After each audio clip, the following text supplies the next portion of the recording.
नमस्ते। Burning news लाठपन्चरको live session हेर्न उपस्थित हुनुभएको सम्पूर्ण महानुभावहरूलाई अथवा जो आउँदै हुनुहुन्छ उहाँहरूलाई म विनिता छेत्री दार्जिलिङको तर्फबाट हार्दिक एवं न्यानो अभिवादन टक्राउँदछु।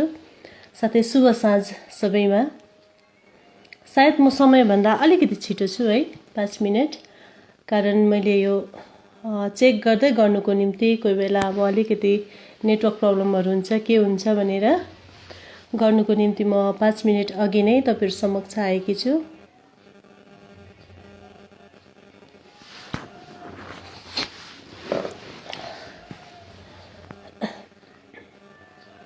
सायद तपाईहरुले मलाई सुन्दै हुनुहुन्छ होला।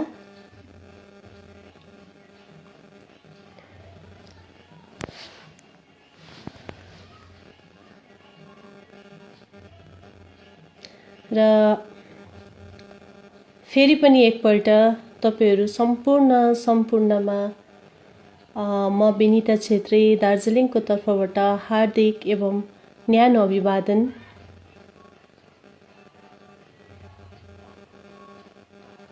तपाईहरु सबै सन्चै हुनुहुन्छ होला आशा छ।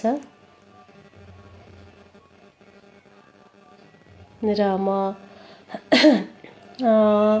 बर्निङ न्युजले मलाई दिनुभएको समयभन्दा अलिकति छिटो छु, 5-10 मिनट, र म सुरु गर्न चाहन्छु है। आज बाल दिवस है, चिल्ड्रेन्स डे, त्यसको पनि तपाईहरु सम्पूर्णमा हार्दिक एवं न्यानो अभिवादन। र मलाई यस बर्निङ न्युज मार्फत तपाईहरु समक्ष आउने यसरी लाइभ सेसन गर्ने मौका दिनुभएकोमा म मेरो प्रिय भाइ विशाल जिम्बा साथै आदरणीय उज्जवल ज्यू प्रति पनि आभार व्यक्त गर्न चाहन्छु।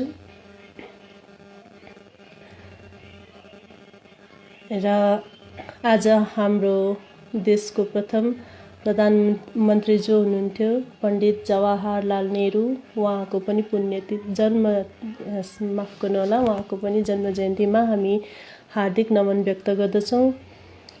र त्यसरी नै म अब तपाईहरु समक्ष मेरो केही 1-2 शब्दहरू राख्न गइरहेको छु र आशा छ तपाईहरुले पनि आफ्नो विचारहरू कमेन्ट मार्फत राखिदिनुहुन्छ भन्ने। र मैले देखे जतिमा, मैले पढ्न भ्याए जति कमेन्टहरूको म तपाईहरुलाई यही बर्निङ न्युजमा लाइभ सेसन मार्फत म तपाईहरुलाई उत्तर पनि दिनेछु। र तपाईहरुले पनि एकदम खुलस्त रूपमा आफ्नो विचार राख्न सक्नुहुनेछ। र सर्वप्रथम भर्खरै हामी माझबाट हाम्रो महान चाड दशैं अनि तिहार बिस्तारै बिदा लिँदैछ है। आज एकादशी। र मलाई आशा छ तपाईहरु सबैले आफ्नो चाडबाड एकदम रमाइलोसँग सुरक्षितसँग मनाउनु भयो होला। चाडबाडलाई मध्यनजर राख्दै हामीले धेरै रमाइलोहरू गर्यौं। अहिले विश्वव्यापी कोभिड जो भाइरस छ त्यो गइसकेको छैन, तर पनि हामी सुरक्षित रहेर हाम्रो चाडबाडलाई हामीले मनायौं। गाउँ समाजमा मनायौं, शहरमा मनायौं। सयपत्री, मखमली र देउसी भैलोले जसरी हाम्रो पहाड केही समयको निम्ति एकदमै झिलिली भयो भनौँ है, र हामीले बाँच्ने मौका पाएको एकदम सदुपयोग गर्यौं योपालि। र अहिले पनि मेरो यहाँ समाजमा महाकाल सङ्घ दार्जिलिङ राजबाडीमा देउसी भैलोको कार्यक्रम चलि नै रहेको छ। र म अलिकति समय निकालेर तपाईहरु समक्ष आएकी छु।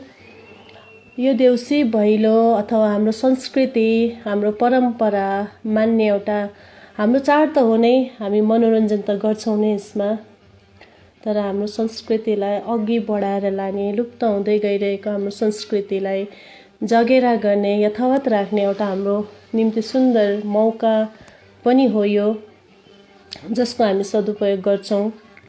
र आउने भावी पिँढीले पनि यसलाई बचाएर राखिदिन्छ भनेर हामीले एउटा आशा साँचेर कार्यक्रमहरू गर्ने गर्छौँ। र जसरी चाडबाड देउसी भैलोहरू गइरहेको छ, जति जाँदैछ त्यति नै चिसो मौसमले पनि हाम्रो खिड्की दैलोहरू ढकढकाएको हामी महसुस गरिरहेको छौँ। र यस्तो मौसममा आफ्नो स्वास्थ्यको पनि ध्यान राख्नु होला। र बिस्तारै बिस्तारै नानीहरूको सिनियर सेक्सन स्कुलहरू पनि खोलिँदैछ र आफ्नो नानीहरूलाई पनि सुरक्षित रहने एउटा सल्लाह सुझावहरू हामी दिउँ है। समय अब पहिला जस्तो छैन र सर्वप्रथम त म तपाईँहरू समक्ष छोटोमा मेरो परिचय दिन चाहन्छु। म विनिता छेत्री। मेरो जन्म सुके पोखरीमा 1987 को अगस्त महिनाको 8 तारिकको दिन भएको हो र मेरो आमा हुनुहुन्छ र म अहिले बिहे भएर राजबाडी दार्जिलिङको मालीधारा गाउँमा छु, जो राजाकोठीदेखि अलिकति तल पर्छ, आर्ट ग्यालेरीदेखि अलिकति मुनि, तपाईँहरूलाई विदित भएकै कुरा हो। र मेरो साहित्यिक यात्राबारे तपाईँहरूलाई भन्नुपर्दा चाहिँ मैले सानैदेखि अलिअलि लेख्ने गर्थेँ। तपाईँहरूलाई म सर्वप्रथम म अलिकति तपाईँहरूलाई डिस्टर्ब गर्न चाहन्छु है। यहाँ मैले देख्दैछु सबैजना लाइभ आउँदै हुनुहुन्छ, कसै एकजनाले लेखिदिनु भयो हुन्थ्यो कि मेरो आवाज स्पष्ट आउँदैछ कि छैन तपाईँहरू समक्ष, अथवा मैले कमेन्ट देखिरहेको छुइनँ कि। मलाई अलिकति डाउट लाग्दछ, किनभने दार्जिलिङको नेटवर्क है हामी सबैलाई थाहै छ कस्तो हुन्छ, साँझ पख झन् कस्तो हुन्छ भनेर। र कसै एकजनाले सुन्दैछौँ अथवा स्पष्ट आउँदैछ भन्ने कुरा राखिदिनु भयो भने म ढुक्कसँग फेरि अघि बढ्न सक्थेँ।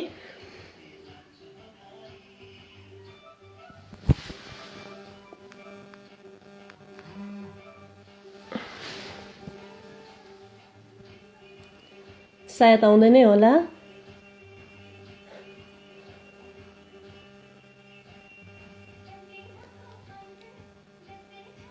कारण मैले कमेन्टहरू देखेको छुइनँ। मैले जसले लाइभ हेर्दै हुनुहुन्छ उहाँहरूलाई मात्रै म देख्दैछु।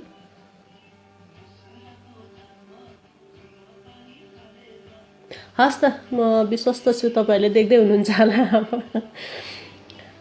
र मैले के भन्दै थिएँ भने मैले सानैदेखि लेख्थेँ अलिअलि कथा कविताहरू, र त्यति बेला हाम्रो समय यस्तो थियो कि हामी जसको कथा कविताहरू हामी किताबमा पढ्थ्यौँ अथवा म्यागजिनहरूतिर भयो, न्युज पेपरतिर भयो, अथवा कुनै कार्यक्रममा हामीले कसैको गीतहरू सुन्थ्यौँ, कविताहरू सुन्थ्यौँ, त्यति बेला हामीलाई उहाँहरू ईश्वर जस्तै लाग्थ्यो।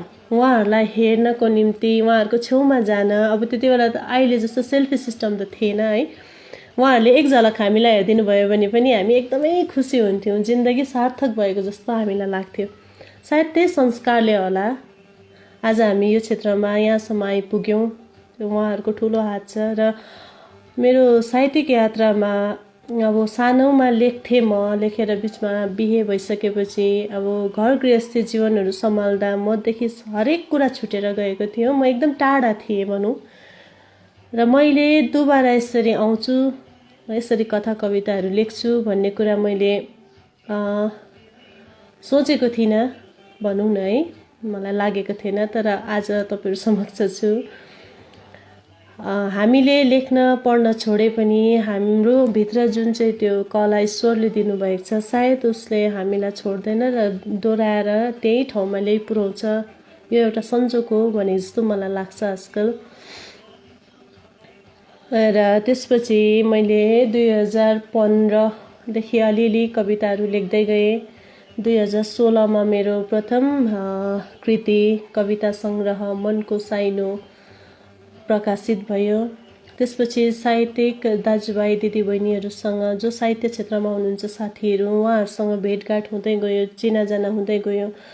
र जति जति परिचय बढ्दै गयो, मैले हौसला, साथहरू, प्रोत्साहनहरू मैले प्रशस्तै पाउँदै गएँ। साथसाथै मसँग आशीर्वाद र स्नेहहरू पनि प्रशस्तै पाएँ उहाँहरूबाट, जसले मलाई यस क्षेत्रमा अघि आउनको निम्ति प्रत्यक्ष अथवा परोक्ष रूपमा मलाई अघि बढाइरहनु भयो भनौँ। कहिलेकाहीँ लाग्थ्यो सक्दिनँ होला भन्ने, तर त्यति बेला पनि तपाईँहरूले सक्नुहुन्छ भनेर मैले आफूलाई जति विश्वास गर्छु त्यतिभन्दा धेर मलाई अघि बढाउनु भएको छ। यस क्षेत्रबाट मैले धेरै साथ र सहयोग पाएको छु। जो चाहिँ म आउँदो हाम्रो भाइ बहिनीहरूलाई पनि म त्यसरी नै प्रोत्साहन दिएर मैले जुन प्रोत्साहन स्नेह पाएँ सबैबाट म त्यसरी नै उहाँहरूलाई पनि सहयोग गरेर नेपाली साहित्यलाई अलिकति बलियो बनाउन सक्ने मैले मौका पाएँ भने म अवश्य गर्छु। म पछि हट्दिनँ त्यति बेला है। मेरो अलिकति परिचय भने म यति नै दिन्छु अहिले तपाईँहरूलाई। र अवश्य नै तपाईँहरू मलाई सुन्न भनी यहाँ आउनुभएको छ। र आज बाल दिवस मैले सुरुमै तपाईँहरूलाई यसको शुभकामना दिएँ बाल दिवसको। र बालबालिका भन्ने बित्तिकै हाम्रो आँखामा एकदमै हँसिलो एउटा मुहार, एउटा चञ्चल एउटा आकृति हाम्रो आँखा अघि आउँछ भनौँ। हामी नानीहरूलाई गम्भीर कहिले पनि कल्पना गर्दैनौँ भनौँ है। उनीहरू खेलिरहेको, नाचिरहेको, हाँसिरहेको, रमाइरहेको कुराहरू हाम्रो आँखा अघि आउँछ। र त्यस्तो हुँदाखेरि हामीले सोच्छौँ बाल्यकाल सधैँ नै रमाइलो हुन्छ। हाम्रो मन मस्तिष्कमा नै यो कुरा बसिसकेको हुन्छ। हामीले यही सोचिरहेको हुन्छौँ बाल्यकाल भन्ने सधैँ सबैको निम्ति रमाइलो नै हुन्छ, सबैको आमा बाउ होला भन्ने हामीले सोच्छौँ।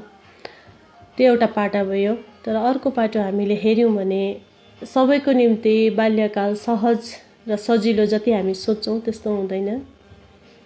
हामीले धेरैवटा जग्गाहरूमा अथवा न्युजहरूमा पनि बालिकाहरूप्रति भएको बलात्कार, उनीहरूमाथि गरिएको शोषण र अत्याचारहरू हामी देख्न र सुन्न सक्छौँ, महसुस गर्न सक्छौँ।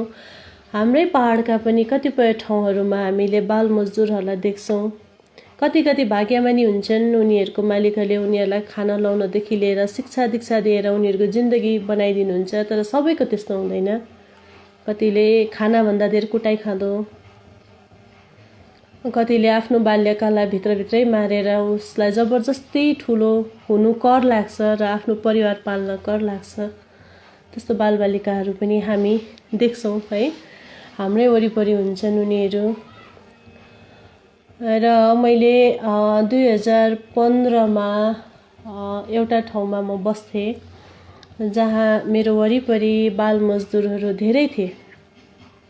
अन्त मैले नानीहरूलाई स्कुलबाट लिएर आउँदा उनीहरू पनि यताउता खेलिरहेका अथवा एकछिन बाहिर निस्केका दोकानतिर आएको बेलामा मैले मेरो नानीहरूलाई मिठाई किन्दा उनीहरूलाई पनि अलिकति किनेर दिने गर्थेँ। त्यस्तो हुँदा उनीहरू मसँग एकदमै झ्याम्मिएको थियो त्यति बेला, अथवा म पनि उनीहरूसँग झ्याम्मिएको थिएँ। र मैले त्यो अवधिमा भनौँ उनीहरूसँग रहँदा बस्दा एकछिनको भेटघाटमा पनि मैले आफूले महसुस गरेको कुरा, म आफूले आफूलाई बाल मजदुर बनाएर मैले त्यो समय एउटा कविता लेखेकी थिएँ, छोरीको गुनासो भनेर, जो मेरो प्रथम कृति मनको साइनोमा पनि प्रकाशित भएको छ। र त्यो कविता मैले धेरैचोटि वाचन पनि गरिसकेको छु। र भोइस अफ सिक्किम एउटा अनलाइन मिडियाले त्यो कविता मेरो पोस्ट गरिदिनु भएको थियो। र त्यति बेला जे जति पनि मान्छेहरूको जो कमेन्ट, जो रियाक्सन आएको थियो भनौँ, त्यो चाहिँ त्यति बेला महसुस भयो मलाई। त्यो सबको मनभित्र एउटा बसेको उकुस मुकुस रहेछ। त्यो मैले मात्रै महसुस गरेको होइन रहेछु, सबैलाई त्यस्तो लाग्दो रहेछ। त्यसमा कतिजना जसले बाल मजदुरहरू आफ्नो घरमा राखेका थिए उहाँहरूको पनि मैले कमेन्ट पढेको थिएँ, अब स्कुल पढाउनुपर्छ भन्ने कुराहरू है। त्यो कतिसम्म अब चेन्ज भयो या भएन त्यो मलाई थाहा छैन। तर यदि मेरो कारणले कसैले पनि शिक्षा पाउँछ र अलिकति राम्रो जिन्दगी पाउँछ भने म आफूले आफूलाई भाग्यमानी ठान्छु। र त्यही कविता छोरीको गुनासो तपाईँहरू समक्ष राख्दै आज बाल दिवसको मौका भएकोले गर्दा म तपाईँहरू समक्ष राख्न चाहन्छु। आशा छ कि तपाईँहरूले स्वीकार दिनुहुन्छ होला। र एकछिन मेरो यहाँ के नोटिफिकेसन चाहिँ आउँदैछ तर मैले देखेको छुइनँ, अथवा केही मिल्दै छैन भने पनि म उज्जवल सर अनि विशाल भाइलाई इन्फर्म गरिदिनु हुन म निवेदन गर्दछु। र म मेरो कविताको शीर्षक छ छोरीको गुनासो। आमा मलाई पनि स्कुल जानु थियो, आमा मलाई पनि स्कुल जानु थियो, पढी लेखी ठुलो मान्छे बन्नु थियो। तिनीहरू चाहिँ फरर र अङ्ग्रेजी बोल्नु थियो। आमा मलाई पनि स्कुल जानु थियो, पढी लेखी ठुलो मान्छे बन्नु थियो। तिनीहरू चाहिँ फरर र अङ्ग्रेजी बोल्नु थियो। तिनीहरूले चाहिँ किताब बोकी हिँड्नु थियो। आमा सुन्नु न, आमा सुन्नु न, मालिकको घरमा भाँडा धुँदा कस्तो आठेर आउँछ मेरो। हातबाट भाँडा झरेर फुट्दा हातै हातमा हिर्काउँदा कस्तो दुख्छ मलाई। सुन्नुहोस् न आमा, अस्ति मालिककी छोरीले मलाई हात समाएर ए लेख्नु सिकाएकी थिए। म ए लेख्नु जानेर उफ्रेकी खुसी देखेर ऊ मरी हाँसेकी थिए। आमा बाबालाई सोधेको थिएँ म पनि स्कुल जाउँ भनेर। बाबालाई सोधेकी थिएँ म पनि स्कुल जाउँ भनेर, तर मैले काम नगरे मेरा भाइ बहिनी भोकै हुन्छन् रे। तिनीहरूको भुँडी खाली हुन्छ रे। खाली भुँडी कति नमिठो दुख्छ नि आमा। म चाहन्न मेरो जस्तै भुँडी भाइ बहिनीको पनि दुखोस्। म चाहन्न मेरो जस्तो भुँडी भाइ बहिनीको पनि दुखोस् भनेर। त्यसैले आमा तपाईहरूको निम्ति केही खुसी बोकेर फेरि आउँला। बाबालाई धेरै रक्सी नखानु भनेकी छु। तपाईँ पनि बाबासित झगडा नगर्नु। भाइ बहिनीलाई राम्रो पढ्नु दिनु। म फेरि मालिक घर जान्छु।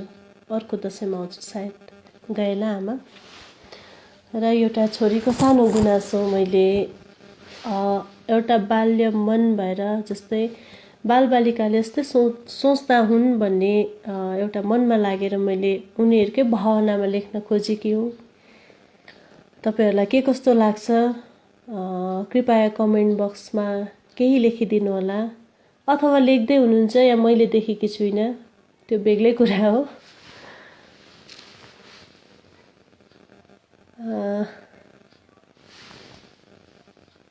सायद जाँदै होला प्रोग्राम है राम्रैसँगले। म अलिकति कन्फ्युज भएँ यहाँ।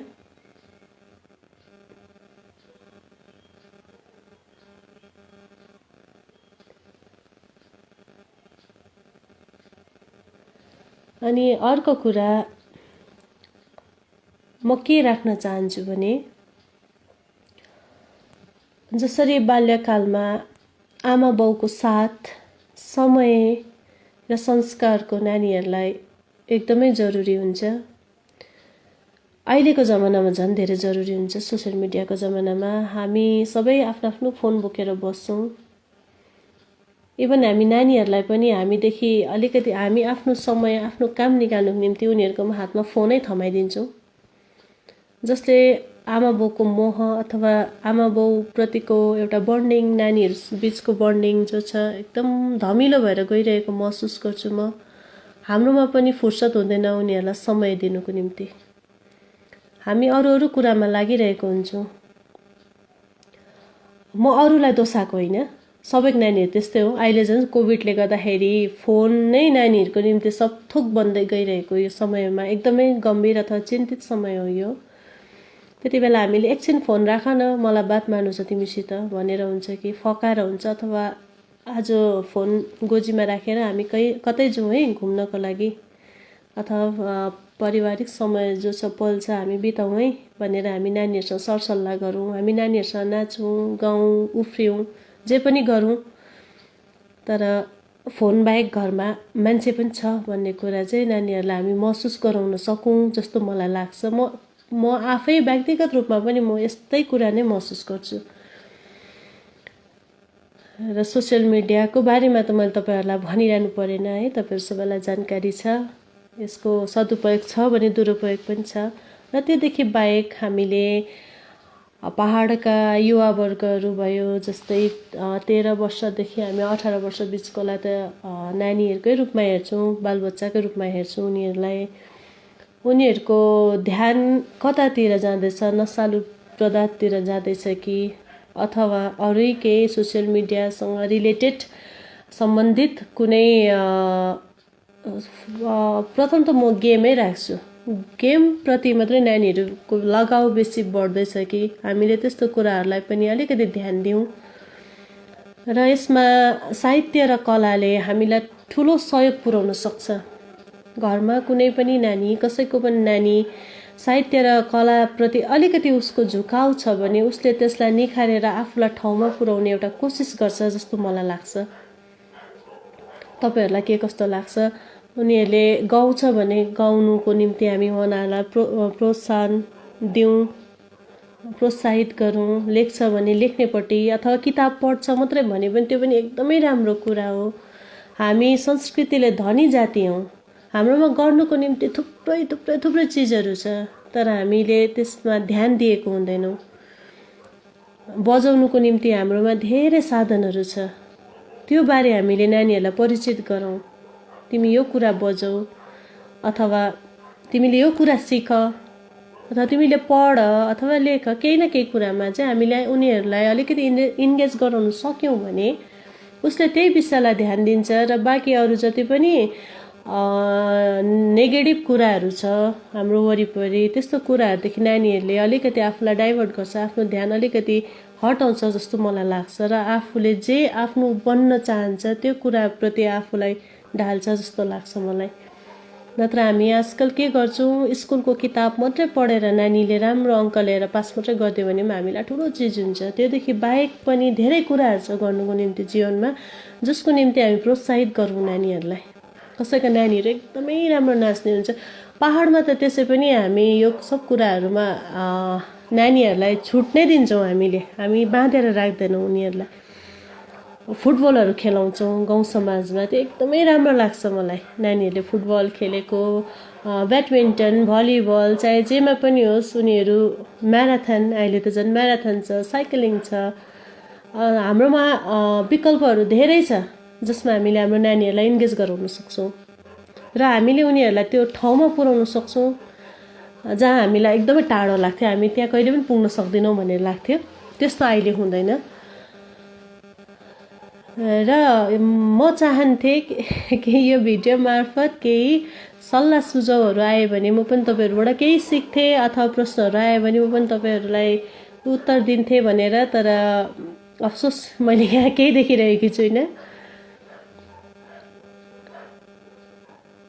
त्यस्तो त नहुनु पर्ने भन्ने मलाई लाग्छ। कसै न कसैले आउँदै गरेको अथवा भिडियो के कसो हुँदैछ, म बोलेको सुन्दैछ या सुन्दैछन्, यति कुराहरू त राखिदिनु हुन्थ्यो मलाई। तरै पनि म कन्टिन्यू राख्छु है।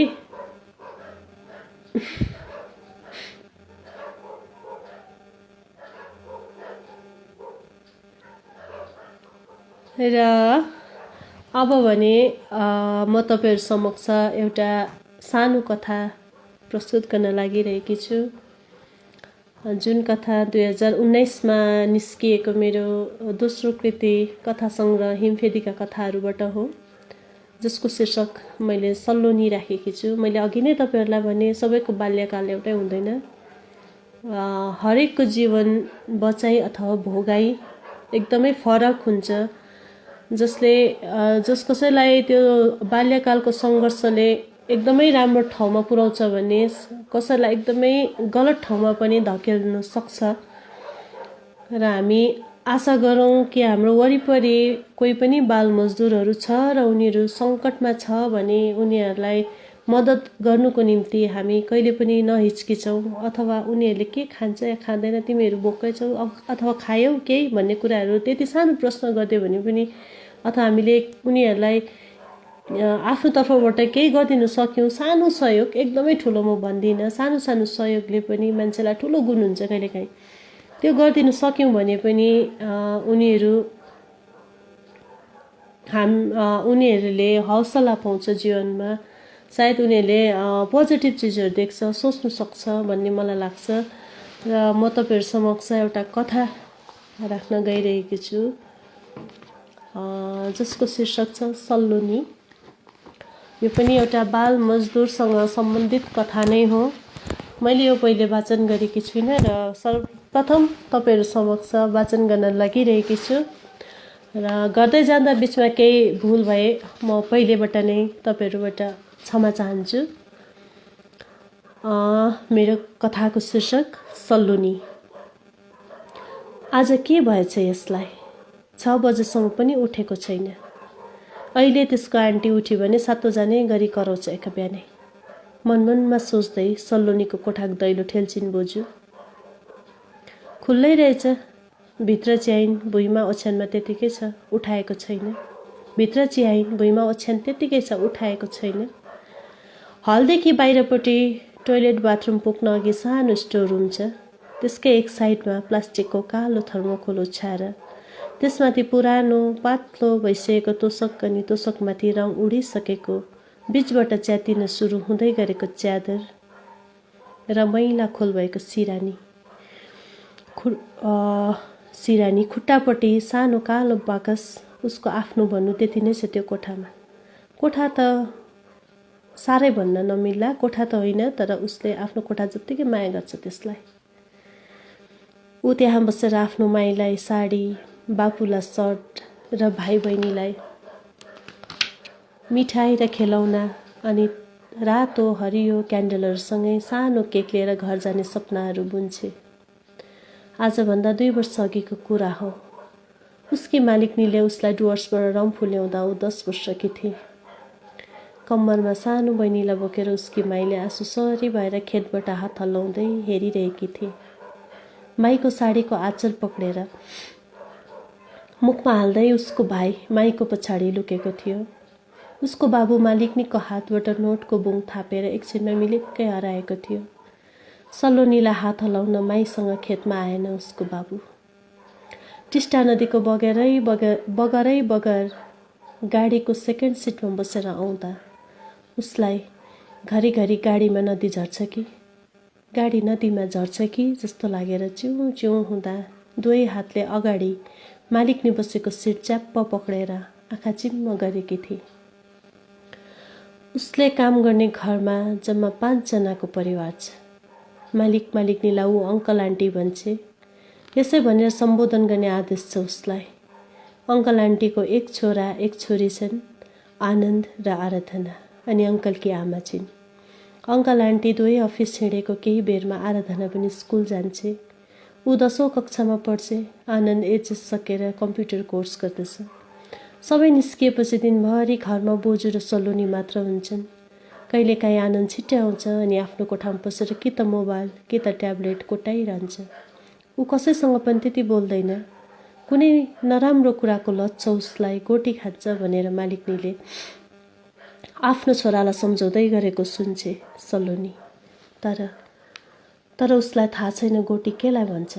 उसले देखेकी पनि छैन, सोधेकी पनि छैन। दिउँसोको 3-4 बजीतिर आराधना आइपुग्छे। ऊ पनि प्राय मोबाइलमै व्यस्त देखेर बोजू कराउँछिन्। जति बेला पनि मोबाइलमा झुन्डेर तिमीहरू किताब चाहिँ कहिले पढ्छौ ह?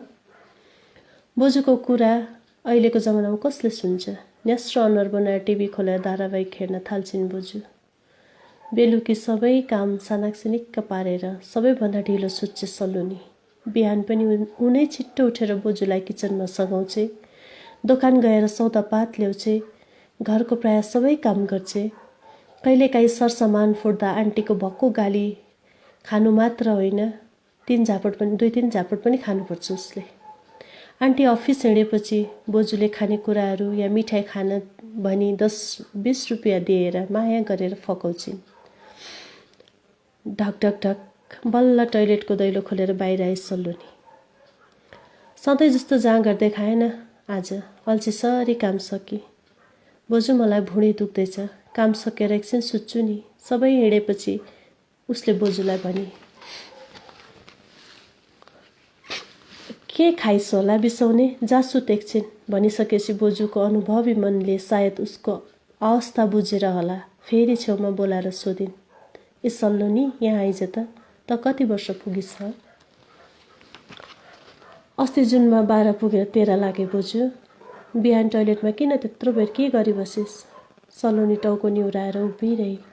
बोजूले उसलाई छेउमा राखेर मासिक धर्म अनि उसको शरीरमा आउने परिवर्तनहरूबारे सम्झाउँदै भन्न थालिन्, हेर केटी, त अब सानो नानी रहेनस्, अब ठुली भइस्। यही तारिक याद राख्नु जुन दिन तँलाई महिनावरी हुन्छ। सफा बस्नु, लुगा सफा धोएर मात्र लगाउनु, सकेसम्म छाती मजाले ढाक्ने लुगा लगाउनु। त घरदेखि तेरो माई बापुदेखि टाढा छस्। कतै बाहिर दोकानतिर जाँदा ओर्दा लोग्ने मान्छेदेखि टाढा बस्नु, बोजूका कुराहरू ध्यान दिएर सुनिरहेकी सलोनीलाई माईको यादले पोलिरह्यो। उसलाई माईको काखमा ढल्केर माई मलाई भुँडी दुख्छ, ढाड दुख्छ भन्न मन लाग्यो। तोरीको तेल मनतातो बनाई माईले सानोमा आफू अनि भाइ बहिनीको मालिस गरिदिएको याद आइरह्यो उसलाई। लुजा अब एकछिन सुत, बोजूले ढाडमा बिस्तारै धाप मार्दै भनिन्। समय कति गतिशील छ, दिन हप्ता महिना गर्दै बितिरहेछ। अब सलोनी आफ्नो काममा पनि निपुण भइसकेकी छे। घरमा पनि सबैसँग झ्याम्मिसकेकी सलोनी अलि श्रृङ्गारतिर पनि ध्यान दिन लागेकी छे। बिहान छिट्टै उठी नुहाई धुवाई गरिवरी कति आन्टीले किनिदिएको, कति आराधनाले आफूलाई सानो भएर दिएका लुगाहरू पनि चिटिक्क पारेर लाउन जानेकी छे। आज के भयो यसलाई? बिहानदेखि पुक्क फुल्लिएर कुनै काममा पनि ध्यान छैन। यस्तै गर्छस् भने म भोलि घर पुर्याइदिन्छु तँलाई। फेरि त्यहाँ सुत्दिन भन्छ। यत्रो दिन त सुतिरहेको थिइस् त, के भयो फेरि? बेलुकी आन्टी कराउँदैछिन्। के भयो? सानो भयो तँलाई त्यो ठाउँ? खाना खाइसकेर पान चपाउँदै भन्यो अङ्कलले। मेरो कोठामा भुइँमा सुत्दा हुन्छ भनेर कोठामा जाँदै गरेकी आराधनालाई तँ बाठिनौ, नोकरलाई टाउकोमा नटेका भनेर आफ्नी छोरीलाई हकार्छे सल्लोनुकी मालिकनी। अघिदेखि चेयरमा बसेर घोप्टो मुन्टो पारेर मोबाइल खेलाउँदै कान ठाडो पारेर सबै कुरा सुनिरहेको आनन्द अचानक उठेर छेउैको टेबललाई लात्तीले हिर्काउँदा फ्लावर भास फुटेर काँचका टुक्राहरू भुइँभरि छरियो। आफ्नो छोरालाई गाली गर्नुको सट्टा तैँले गर्दा घरमा अशान्ति भयो भनेर सल्लोनीमाथि झम्टिएकी बुहारीलाई बोजूले रोकिन्। सबै रिसाउँदै झर्किँदै आफ्नो कोठातिर लागेपछि बोजूले सबै काम सकेर ओछ्यानली मेरो कोठामा आएर सुत भनिन्। आँसु पुस्दै भुइँमा छरिएका काँचका टुक्राहरू बढार्दै गरेकी सल्लोनीलाई दैलोको चेपबाट एक किसिमको नजरले च्याउँदै गरेको आनन्दलाई देखेर बोजूको मनमा चिसो पस्यो। ओछ्यानमा उल्टे कुल्टे गर्दै राति 12 बज्न लाग्दा पनि बोजूलाई निन्द्रा लागेन। सलोनी निदाइस्? निदाएको छुइनँ बोजू, छाती दुख्दैछ।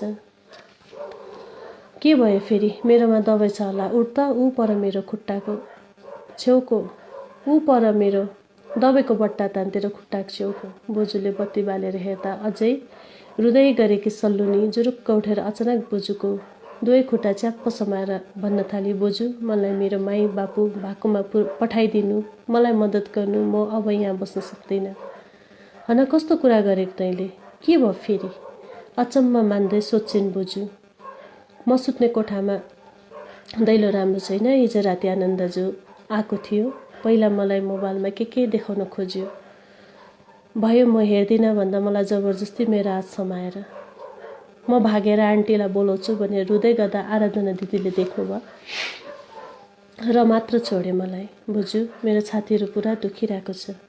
आनन्दको हाउभाउ देखिसकेकी बोजूलाई सलोनीको कुरामाथि विश्वास गर्न मुस्किल भएन। टाउकोमा बाँधेको चुन्नीको टुप्पोले आँसु पुसिदिँदै भनिन् बोजूले, त नडरा, तँसँग म छु। म एकजना नानीलाई चिन्छु। मेरो छोरी जस्तै छे। त जस्तो धेरैजना बाल मजदुरहरूलाई छुट्याएर घर पुर्याएकी छे। तँलाई पनि पुर्याइदिन्छे उसले। बस आफ्नो माई बाबुको नाउँ ठेगाना ठिक बताउनु तैँले। मेरो पेन्सनको पैसा अलि चेपेर राखेकी छु। त्यो लिएर भोलि त घर जानु। अन्त आन्टीले सोध्यो भने सोझो प्रश्न सल्लोनीको, त्यो त नसुर्ता, म सम्हाल्छु। अब निर्धक्क सुत। सलोनीलाई सुत्न लाएर पनि आजको घटनाबारे सोचिरहिन् बोजू निकै बेर। र धन्यवाद मेरो कथा एकदम सुनिदिनु भएकोमा तपाईहरु सबैलाई धेरै धेरै धन्यवाद। तर मलाई विश्वास के लागिरहेको छ भने मैले कतै तपाईहरुसँग बात गर्न पाइरहेको छुइनँ। मैले केही कुरा छुटाएको छु कि यो भिडियो मार्फत जस्तो मलाई लागिरहेको छ। म फेरि पनि भन्दैछु, मैले केही कमेन्टहरु देखेकी छुइनँ र यो भिडियो सकिसकेर शेयर हुँदाखेरि मैले देखेछु भने म अवश्य त्यति बेला तपाईहरुको सुझावहरुको भनौं, तपाईहरुको कमेन्टहरुको म रिप्लाई गर्नेछु। र अब मसँग धेरै विषयहरु पनि छैन तपाईहरु समक्ष राख्ने। कमेन्टहरु देखेको भए सायद धेरै कुराहरूको आदान प्रदान हुन्थ्यो होला।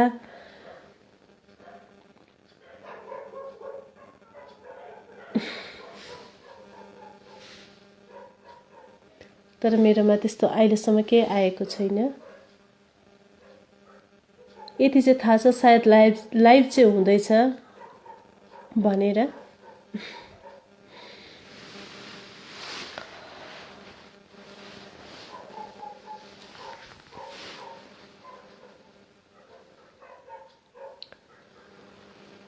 र फेरि पनि एकपल्ट तपाईहरू सम्पूर्णमा अभिवादन म फेरि पनि राख्न चाहन्छु। जो अहिले भर्खरै जोडिँदै हुनुहुन्छ उहाँहरू सबैलाई मेरो आन्तरिक हृदयबाट नमस्कार छ।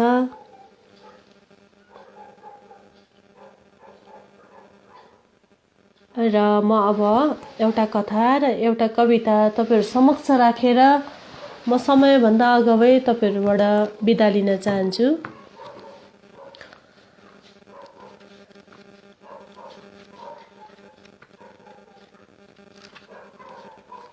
र भर्खरै मात्र चाडबाड सकेर गयौँ। तपाईहरूको घरबाट पनि कोही न कोही विदेशतिर परदेशतिर हुनुहुन्छ होला र हाम्रोबाट पनि छ है, हाम्रो गाउँघरबाट पनि छ। हामी चाडबाडतिर हाम्रो साथीभाइहरूलाई याद गर्ने गर्छौँ। उनीहरूको सम्झनामा मैले 2015मा लेखेको एउटा कविता साथीलाई चिठी तपाईहरू समक्ष राख्दैछु। हुन त अहिले चिठीको जमाना छैन, मेसेज छ, तर पनि चिठीको जुन मिठास छ त्यो हामी सबैलाई थाहा भएको कुरा हो। त्यसको एउटा छुट्टै विशेषता छ हाम्रो जीवनमा, छुट्टै ठाउँ छ है, एकदमै स्पेसल ठाउँ छ चिठीको। र यो कविताको शीर्षक यसैले मैले साथीलाई चिठी भनेर लेखेँ। र यो कविता पनि म तपाईहरु समक्ष राख्न गइरहेकी छु। प्रिय साथी, आशा छ सन्चै छौ होला, तिम्रो कुशलताको कामना गर्दछु। प्रिय साथी, आशा छ सन्चै छौ होला, तिम्रो कुशलताको कामना गर्दछु। म त हिजोआज यहाँ कविता कोर्ने रहरले आँसु जस्तै मसिरित्याइरहेछु, मन जस्तै पन्नाहरू भरिरहेछु। दिनमा जे सुन्छु देख्छु, रातमा कविता बनाइ लेखिरहन्छु। कहिले पीडामा रोइरहन्छु, कहिले फेरि के खुसीमा रमाइरहन्छु। तिमी जस्ता सयौं युवाहरू बेरोजगारको शिकार बनी, आर्थिक कमजोरीको कुम्लो बोकी, गाँसबासको खोजीमा आफ्नो परिवारदेखि विदेशिएको देख्दा मन भारी भइरहन्छ। त्यसैले कविता कोरेर अलिकति हलुका हुन खोजिरहेछु। खै साथी, गाउँठाउँको बारे त के लेखौँ तिमीलाई? सबै त बदलिसकेको छ। तिमीले गाउँ छोड्दा जुन आफ्नोपन थियो त्यो कहाँ छ र अहिले? सबै लथालिङ्ग त भइसकेको छ। जातीय एकता र संस्कृतिको त खै के कुरा गरौँ साथी? डाँडाको घाम जस्तै भइसकेको छ। अहिले त हाम्रो अवस्था यहाँ भिरको चिन्डो जस्तै भइसकेको छ। तर साथी तिमीले पनि मलाई चिठी लेख्न छोड्यौ है। सुनेको थिएँ त्यहाँ त हामीलाई विदेशी पो भन्छन् रे। यो शब्द सुन्दा तिम्रो मुटु कति पोल्दो, कति आँसु झर्दो। तर साथी तिमीले भोगेका पीडाहरू सबै लेखेर पठाउनु मन खोलेर मलाई। हामीले आफ्नै देशमा पाएका लान्छनाहरू पनि यो दुनियाँलाई देखाउनुपर्छ। हामीले हाम्रो हक र अधिकार पाउनुपर्छ। तिम्रो जवाबको प्रतीक्षामा रहनेछु। धन्यवाद। र क्रमश म तपाईहरु समक्ष अर्को पनि कविता राखेँ है, कारण समय अलिक बाँकी नै छ र मैले कमेन्टहरू पनि हेर्न पाइनँ, तपाईहरुसँग आदान प्रदान पनि भएन। यसैले म यो कविता राख्न गइरहेको छु। कविताको शीर्षक छ खुसी। जब कुनै टुहुराको शेरलाई आशीर्वाद बोकेको हातले छुन्छ र हुन्छ उसको अनुहार बिहानैको घामले चुमेको पहाड चाहिँ उज्यालो, सायद त्यही हो खुसी। जब कुनै टुहुराको शेरलाई आशीर्वाद बोकेको हातले छुन्छ र हुन्छ उसको अनुहार बिहानीको घामले चुमेको पहाड चाहिँ उज्यालो, सायद त्यही हो खुसी। अथवा जब कुनै स्वास्नी मान्छेको कोखभित्र उसको सन्तानको मुटुको ढुकढुकी महसुस हुन्छ र हुन्छ उसको मुहार पूर्णिमाको जुनले उग्रिएको रात चाहिँ उज्यालो, सायद त्यही हो खुसी। अथवा जब कुनै आमा बाबाले देख्छ आफ्नो छोराछोरीले टेकेको सफलताको शिखर र भरिन्छ गर्वले तिनीहरूको छाती र पोखिन्छ आँसु आँखाबाट। सायद त्यही हो खुसी। अथवा कुनै बन्जर जीवनमा बर्सिन्छ प्रेमको वर्षा र पलाउँछन् सम्बन्धका मुनाहरू र भरिन्छ मुटु मायाले। सायद त्यही हो खुसी। धन्यवाद। र 2टा कविता अनि एउटा कथा सुनाइसके पश्चात पनि मसँग प्रशस्त समय छ अझै तपाईहरुसँग बस्ने। र यो बीचमा तपाईहरुसँग के विषयमा बात गरौँ अहिले सोचिरहेकी छु। माफ गर्नुहोला। यो कार्यक्रममा मैले धेरै कुराहरू साझा गर्न चाहन्थे, धेरै सुझावहरू तपाईहरुबाट लिन चाहन्थे जो हुन सकेन। पछि कुनै समय मौका पाए फेरि गरौँला। र अब फेरि म तपाईहरु समक्ष एउटा कथा राखेर तपाईहरु सबैबाट माफी माग्दै म समयभन्दा अलिकति अघि नै तपाईहरुदेखि टाढा हुन जाँदैछु, यानी बिदा लिँदैछु आजलाई। र आशा पनि छ फेरि पछि अवश्य भेट होला हाम्रो। र एउटा कथा तपाईहरु समक्ष म राख्न गइरहेकी छु र मेरो कथाको शीर्षक छ प्रश्न। दशैं तिहारमा फुलिसकेर गमलाका सुक्दै गएका गोदावरी फूलहरू उखाल्दै माटो र मल मिसाएर फेरि त्यही गमलामा हाल्दै नयाँ फूल लगाउने विचारले हो, अथवा आफ्नो मनभित्रको खुल्दुली नियन्त्रण गर्ने उसको त्यो नयाँ तरिका हो। करिब 2 घण्टा भइसक्यो रबिनले आँगनमा बसेर यो काम गरेको। लौ चिया, रोमाले चिया दिएर गई। बिहानको 8:30 बजिसकेको छ। योसँग 3 पल्ट भइसक्यो बुढाबुढीले चिया पिएको। त्यसबाहेक अरू केही घाँटीबाट नछिरेको पनि 40 घण्टा जति हुन आँट्यो। चाडबाड सकेर हिउँदा लाग्दै गरेको मौसमले उसको तातो चिया कति छिटो मन तातो बनाइदिएछ। हरहट्ठी तीर खाए जस्तै 1 कप चिया स्वाट्ट पार्यो र पुलुक्क फोनतिर हेर्यो। कतै बजी पो हाल्छ कि। खै त्यसको साथीहरूको मेसेज पनि हेरेकै छैन अरे व्हाट्सएपमा। पुरै रात फर्लङ्गै काटेर टाउको दुखेकोले होला टाउकोमा फेटा कसेर रोमा गनगनाउँदै बाहिरभित्र गरेको पनि 15-20 पल्ट जति भइसक्यो। काकी सुनिताको फोटो फेसबुकमा हालेको रहेछ। पल्लोपट्टिकी श्रद्धाले फोन देखाउँदै भनी। हात टकटकाउँदै जुरुक्क उठ्यो रबिन पनि। खै यहाँले त कोले हालेको यो फोटो? प्रश्न रबिनको। खै काका कुनै अनलाइन मिडिया होला, उसको फेसबुक आइडीबाट निकालेको रहेछ फोटो चाहिँ। रोमा सुकसुकाउँदै भित्र पसे रबिन ठिङ्ग उभिएर श्रद्धा गएको हेरिरह्यो। अहिले आकाश झरेर उसलाई छोप्छ जस्तै गरेर डराएको छ ऊ। मनमा अनेक कुराहरू खेलाइरहेको छ। कति छिटो फैलिन्छ हिजोआज घरभित्रका कुराहरू पनि सामाजिक सञ्जालमा। आफन्तहरू जति सबै कहाँ खोजी गर्दा पनि उनीहरूकी एउटी मात्र छोरी सुनिताको केही अत्तोपत्तो लागेको छैन। अहिले नै केटाकेटीलाई फोन नदेऊ भनेको हो नि मैले त। बाहिर निस्कन आँटेको रबिन रोमापट्टि फर्केर अलिक ठुलै स्वरले करायो। थानामा पनि हिजो बेलुकी नै रिपोर्ट लेखाइसके तापनि केही खबर पनि छैन। आमा मेरो सबै साथीहरूको एन्ड्रोइड फोन छ। कतिवटा स्कुलको प्रोजेक्टको लागि कति सजिलो हुन्छ, नोट्सहरू पनि व्हाट्सएपमा साटासाट गरेर पढ्छन् सबै। म मात्र लाठी जस्तै हुन्छु। केही थाहै हुँदैन मलाई।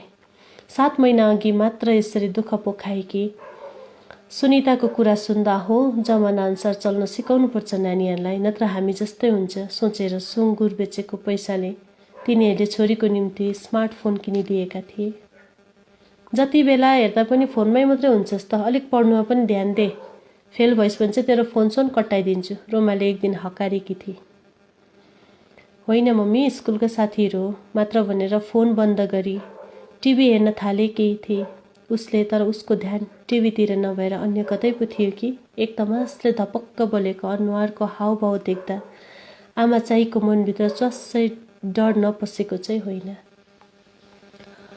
यो किन हिजोआज हरेक कुरामा हिन्दी मिसाएर बोल्छ शङ्का जस्तै गरेर छोरीतिर फर्की रोमालाई प्रश्न गरेको थियो रबिनले। केही दिन अघि मात्र सिक्किमतिरबाट पनि यस्तै 18-19 वर्षका 2 केटीहरू हराएको सूचना सोसियल मिडियाभरि फैलिएपछि अन्तमा गएर उनीहरूलाई एनजिओको सहायताले पुलिसले उद्धार गरेको थियो। यसरी दिन प्रतिदिन दार्जिलिङ सिक्किमतिरबाट कलिला उमेरका केटीहरू हराउनु एउटा गम्भीर विषय बन्दै गइरहेको समयमा सुनिता पनि यसरी अचानक हराउनु सबैको निम्ति चर्चाको विषय बनेको छ। बढेको छोरी चेली आमा बाबुले पनि त अलिक ध्यान दिनुपर्छ नि। फोनमा कोसँग बोल्दैछ, कोसँग च्याट गर्दैछ, खालि पैसा कमाउनुपट्टि मात्र लागेर कहाँ हुन्छौ? मान्छे पछिको नयाँ नयाँ व्यङ्ग्यहरू सुनिँदैछ गाउँतिर। दिनभरि चियाबारीमा पत्ती टिप्ने रोमा र हप्ताभरि 100 दिने रोजगारको भरमा जीवन धान्ने रबिनले जाबो कति नै पो कमाए होला न। मान्छेहरूलाई अर्काको जलेको घाउमा नुनचुक दल्दा खै के आनन्द आउँदो कुनी? होइन नि, अरूको छोराछोरी पनि आफ्नो जस्तै हो। परेको बेलामा सबै एक भएर सुनितालाई सुरक्षित घर ल्याउन रोमा र रबिनलाई साथ दिनुपर्छ, मद्दत गर्नुपर्छ भन्ने सहयोगी हात अनि राम्रा मनहरू पनि देखा पर्दछन् बिस्तारै। हुनु पनि हो, उनीहरूलाई खाने बाघले हामीलाई पनि खान सक्छ। श्रद्धाकी आमाले चिन्ता व्यक्त गरिन्। यसरी चिन्ता व्यक्त गर्नुको कारण उसकी आफ्नै छोरी श्रद्धा अनि श्रद्धाको मोबाइल पनि हो। मम्मी, सुनिता त काका काकी घरमा नहुँदा खै कुनी कोसँग हिन्दीमा पुरा बात मार्थ्यो। केही समय अघि नै आफ्नो छोरीले जानकारी दिँदा उनी सोझै गएर सुनिताकी आमासँग यो विषयमा कुरा गरेको भए सम्झेर श्रद्धाकी आमा मन्जुलाई कता कता नमिठो लाग्यो। तर कसरी भन्ने उनीहरूले के सोच्लान्? आफ्ना नानीहरूबारे कुनै नकारात्मक केही कुरा सुन्न अथवा गल्ती स्वीकार्न कहाँ सक्छन् आजकलका अभिभावकहरू? त्यसैले होला आफ्नो मनको डर जायज लाग्यो मन्जुलाई। अन्तमा केही सङ्घ संस्था अनि सोसियल मिडियाकै सहायताले आफ्नो घरदेखि भागेर भारतको राजधानी स्थित नोइडा सेक्टर पुगेकी सुनितालाई 6 दिनमा सुरक्षित ल्याइयो घर। सुनितालाई त घर ल्याइयो, तर सधैँ चाहिँ यसरी फोनमा बात गर्दा गर्दै कहाँ, कोसँग, किन अनि के कारणले केही पत्तै नदिए यति सजिलोसँग हाम्रा चेलीहरू हराउने रहस्य भने यसपालि पनि खोलिन सकेन। यसरी नै यो हाम्रो समाज एउटा भयानक रोगले जरा गाडेको महसुस गरिरहेछन् यतिखेर सबै। सोसियल मिडियामा उनीहरूको फोटो सेयर हुने क्रम अझै चलिरहेकै छ र कहिलेसम्म चल्ने हो भन्न सकिन्न। र यो कथा सँगसँगै अब म तपाईँहरूदेखि ओझल हुन चाहन्छु र यो जुन चाहिँ लाइभ सेसन छ मेरो पोस्टबाट म साझा गरिसकेपछि सायद मैले तपाईँहरूको सल्लाह सुझावहरू म देख्छु होला र त्यसमा म पनि रिप्लाईहरू गर्नेछु र आशा छ तपाईँहरूलाई राम्रै लाग्यो होला अथवा कस्तो लाग्यो तपाईँहरूले मलाई फेरि पनि सल्लाह सुझावहरू दिन सक्नुहुन्छ इनबक्स मार्फत अथवा कमेन्ट मार्फत। र फेरि पनि एकपल्ट म विशाल जिम्मा भाइ अनि उज्जवल सरलाई सम्झना गर्दै बर्निङ न्युज लाठपन्चर प्रति आभार व्यक्त गर्दछु।